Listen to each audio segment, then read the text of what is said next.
ओम श्री गणेशाय नमः। श्रोताओं, आज सुनेंगे संकष्टी चतुर्थी व्रत की कथा। श्री गणेश भगवान की कृपा सभी भक्तों पर बनी रही। अब सभी मनोकामनाओं को पूरा करने वाली कथा को पूरा अवश्य सुने। आश्विन मास के कृष्ण पक्ष की चतुर्थी को किया जाने वाला व्रत आश्विन संकष्टी चतुर्थी कहलाता है। यह सब संकटों को दूर करने वाला और मनोकामना सिद्ध करने वाला व्रत है।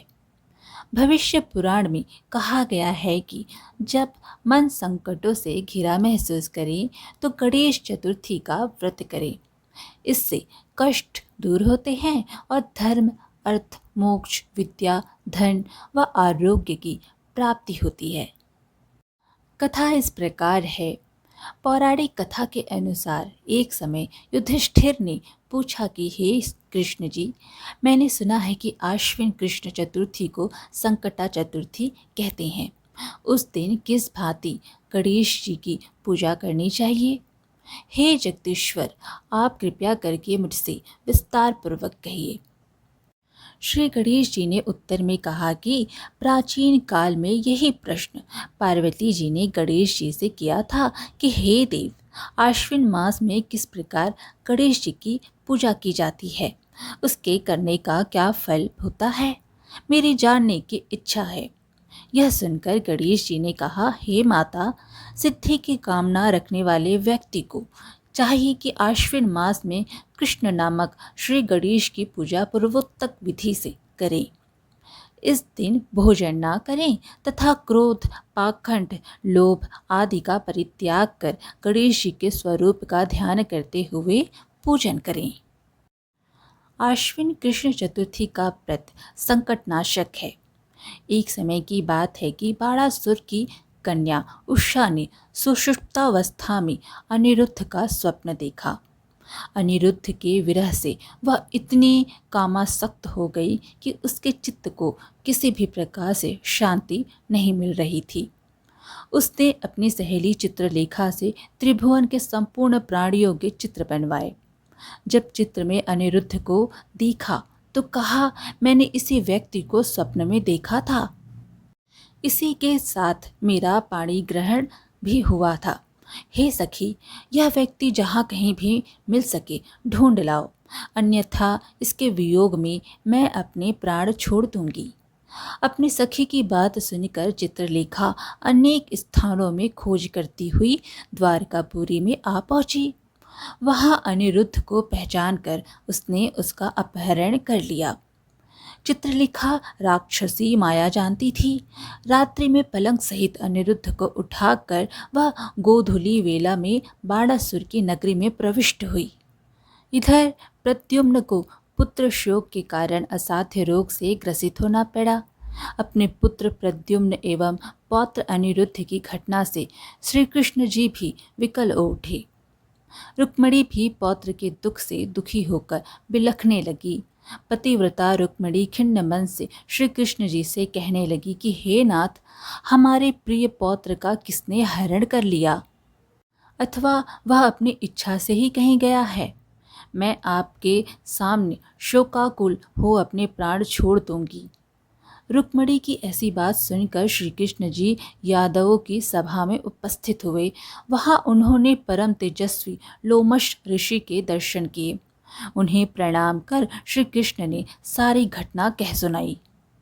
श्री कृष्ण ने लोमश ऋषि से पूछा कि मुनिवर, हमारे पौत्र को कौन ले गया?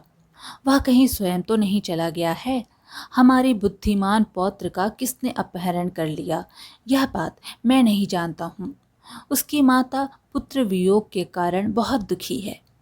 श्री कृष्ण जी की बात सुनकर लोमश मुनि ने कहा कि हे कृष्ण, बाणासुर की कन्या उषा की सहेली चित्रलेखा ने आपके पौत्र का अपहरण किया है और उसे बाणासुर के महल में छिपा के रखा है। यह बात नारद जी ने बताई है। आप आश्विन मास की कृष्ण चतुर्थी संकटा का अनुष्ठान कीजिए। इस व्रत के करने से आपका पौत्र अवश्य ही आ जाएगा।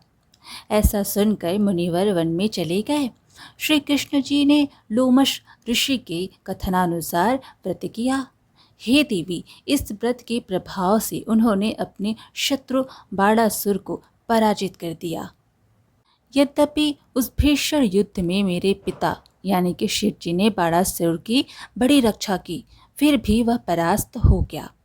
भगवान कृष्ण ने कुपित होकर बाणासुर की सहस्त्र भुजाओं को काट डाला। ऐसी सफलता मिलने का कारण व्रत का प्रभाव ही था। श्री गणेश जी को प्रसन्न करने तथा संपूर्ण विघ्न को समन करने के लिए इस व्रत के समान कोई दूसरा व्रत नहीं है। श्री कृष्ण जी कहते हैं कि हे राजन, संपूर्ण विपत्तियों के विनाशार्थ इस व्रत को अवश्य ही करना चाहिए। इसके प्रभाव से शत्रुओं पर आप विजय लाभ करेंगे एवं राज्याधिकारी होंगे।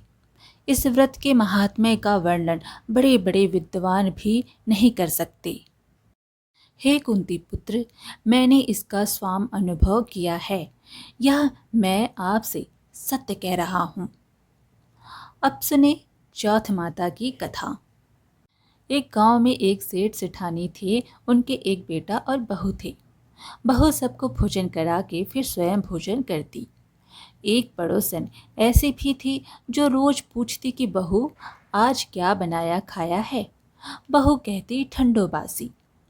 एक दिन उसके पति ने ऐसा सुनकर विचार किया कि आज तो पकवान बनाए जाए, फिर देखें कि मेरी पत्नी क्या कहती है। उसने तरह तरह के पकवान बनवाए और घर के सभी लोगों ने एक साथ बैठकर भोजन किया। आज भी पड़ोसन ने पूछा तो बहू ने कहा ठंडो बासी।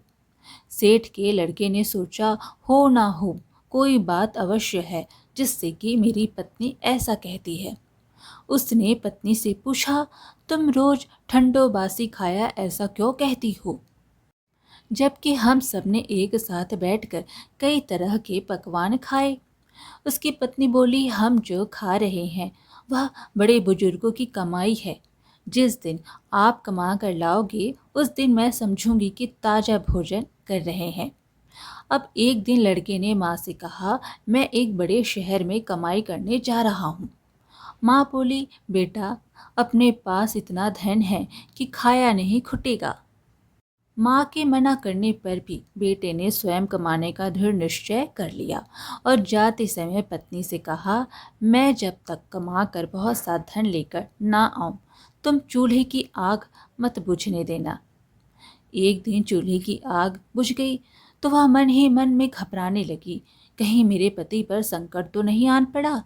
जल्दी से पड़ोस में से आग लाकर चूल्हे में रख दूं। ऐसा विचार करके पड़ोस में गई। वहाँ पड़ोसन चौथ माता का व्रत पूजन कर रही थी। पड़ोसन ने कहा, थोड़ी देर में आकर ले जाना। बहू ने पड़ोसन से पूछा, आप यह व्रत क्यों करती हैं, इससे क्या मिलता है। पड़ोसन ने कहा, चौथ माता के इस व्रत को करने से अन्न लक्ष्मी मिले और अपनी मनोकामना पूरी हो। अब बहू भी चौथ माता का व्रत करने लगी। दीवार पर चौथ माता बनाई। उस दिन घी गुड़ का चूरमा बनाकर रात्रि को चंद्रमा को अर्घ्य देकर भोजन करती। ऐसा करते करते बहुत दिन हो गए। चौथ माता ने उस बहू के पति को सपना दिया कि साहूकार का बेटा, तू जाग रहा है कि सो रहा है, तेरी पत्नी तुझे याद कर रही है, घर जाकर उसकी चिंता मिटा। तू दुकान खोलकर बैठ जाना, आज तेरा हिसाब किताब चुकता हो जाएगा। अब तो चौथ माता ने जैसा कहा था वैसा ही हुआ। उसने घर जाने की तैयारी की और गाड़ी भर के धन दौलत लेकर चल दिया। रास्ते में एक बड़ा सा काला नाग फन फैलाए बैठ गया और कहने लगा, आज तो मैं तुझे डसूंगा, छोड़ूंगा नहीं। आज तेरी आयु पूरी हो गई है। सेठ के लड़के ने कहा, आज चौथ माता ने मुझे सपना दिया तो मैं पत्नी से मिलने जा रहा हूँ। वहाँ मेरी पत्नी बहुत चिंता कर रही है। मैं उससे मिलकर ज़रूर आऊँगा, तब तुम मुझे डस लेना। नाग ने कहा, तुम शपथ पूर्वक कहकर जाओ तो मैं तुम्हें जाने दूंगा, परंतु लौट कर नहीं आए तो तुम्हारे घर आकर मैं तुम्हें डस लूँगा। इस प्रकार सर्प को वचन देकर अपने घर पहुँचा। वहाँ सभी से हंसी खुशी से मिला और भोजन करने उदास होकर बैठ गया। उसकी पत्नी ने उदास होने का कारण पूछा तो पति ने काले नाग वाली बात बताते हुए कहा, यदि मैं उसके पास नहीं जाऊंगा तो वह घर आकर ही मुझे डस लेगा। पत्नी बहुत चतुर थी। उसने कहा कि आप घबराओ नहीं, लेट जाओ, मैं एक उपाय करती हूँ। पत्नी ने कमरे की 7 पीढ़ी धोई। पहली पीढ़ी पर रेत, दूसरी पर इत्र, तीसरी पर गुलाल फूल, चौथी पर कंकु केसर, पांचवी पर लड्डू पेड़ा, छठी पर गादी गलीचा और 7वीं पीढ़ी पर दूध का कटोरा भरकर रख दिए। इस प्रकार वह 7 ही पीढ़ी सजा कर बैठ गई। आधी रात होते ही नाग आकर पीढ़ी चढ़ने लगा। पहली पीढ़ी पर रेत में लौट गया और कहने लगा कि सेठ की बहू ने आराम तो बहुत दिया, पर बचनों से बंध कर आया हूँ तो डसूंगा अवश्य ही। इसी प्रकार 7 पीढ़ियों पर नाग आराम करता हुआ कहता हुआ कि डसूंगा जरूर। कमरे में जाने ही वाला था कि चौथ माता ने विचार किया कि मैं इसे नहीं बचाऊंगी तो संसार में धर्म कर्म और व्रत पूजन को कौन मानेगा। अब तो गणेश जी, चंद्रमा जी और चौथ माता ने उसे बचाने का विचार किया। चंद्रमा जी ने उजाला किया, चौथ माता ढाल बनी और गणेश जी ने तलवार लेकर नाग को मार दिया और ढाल से ढक दिया। अब बहू भी थकी हारी सो गई। दिन उगा तो लोग बेटे से मिलने आए, परंतु बेटा बहू तो उठे ही नहीं थे। बहुत देर हो गई तो माँ उन्हें उठाने गई। माँ ने 7 पीढ़ियों पर जो कुछ देखा तो बहुत घबराई और बेटा बहू को आवाज़ लगाई। बेटा बहू उठे तो देखा कि एक ढाल तलवार वहाँ पड़ी है। अब ढाल उठाई तो वही काला नाग मरा हुआ पड़ा है। बेटा बहू ने सोचा कि आज तो धर्म कर्म ही आड़े आई, जो भगवान गणेश जी और चौथ माता ने अपनी रक्षा की।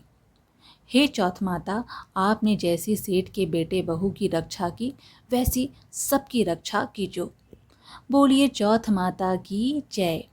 गौरी पुत्र श्री गणेश भगवान की जय। इस प्रकार आज की कथा यहीं पर समाप्त हुई। फिर मिलेंगे एक और धार्मिक कथा के साथ। वीडियो पसंद आए तो लाइक शेयर ज़रूर करें और धार्मिक कथाएं सुनने के लिए हमारे चैनल को सब्सक्राइब कर लीजिए। धन्यवाद।